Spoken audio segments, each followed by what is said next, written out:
প্রতিদিন গোপালকে কিভাবে স্নান করাতে হবে, যে পাত্রটায় গোপালকে স্নান করাবে সেই পাত্রের মধ্যে 2টো তুলসী পাতা দিয়ে দিতে হবে।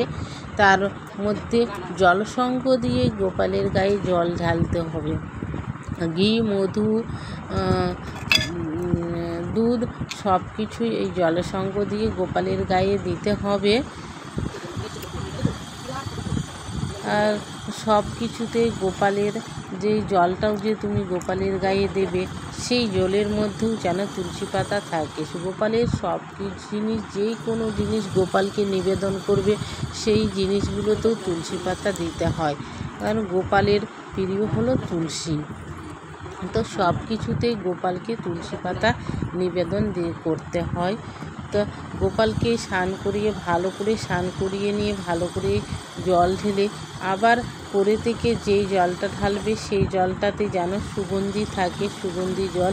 তো গোলাপ জল, অঘ্রু সব দিয়ে, গঙ্গার জল সব মিশিয়ে গোপালের এই জলসঙ্গ দিয়ে গোপালকে ভালো করে স্নান করিয়ে নিতে হবে। প্রতিদিন গোপালকে স্নান করাতে হয়। যদি প্রতিদিন স্নান না করাও তো সংসারে অভাব লেগে থাকে, সংসারে অকল্যাণ হয়। তো ভালো করে মুছিয়ে গোপালকে শুদ্ধ বস্ত্র পরাতে হবে। প্রতিদিন গোপালকে ধোয়া বস্ত্র পরাতে হবে। এক বস্ত্রে গোপালকে রাখতে নেয়, প্রতিদিন গোপালকে স্নান করিয়ে শুদ্ধ বস্ত্র পরাতে হয়।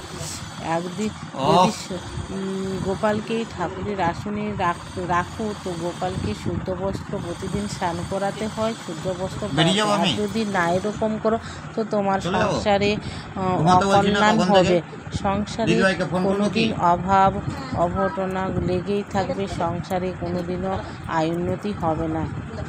তো গোপালকে স্নান করিয়ে শুদ্ধ বস্ত্র পরিয়ে কপালে তিলক দিয়ে বুকে একটা তুলসী পাতা অবশ্যই দেবে, গায়ে সুগন্ধি ছড়িয়ে দেবে। আর গোপালের আয়নার মধ্যে গোপালের মুখ দেখিয়ে দিতে হয়। এটাই।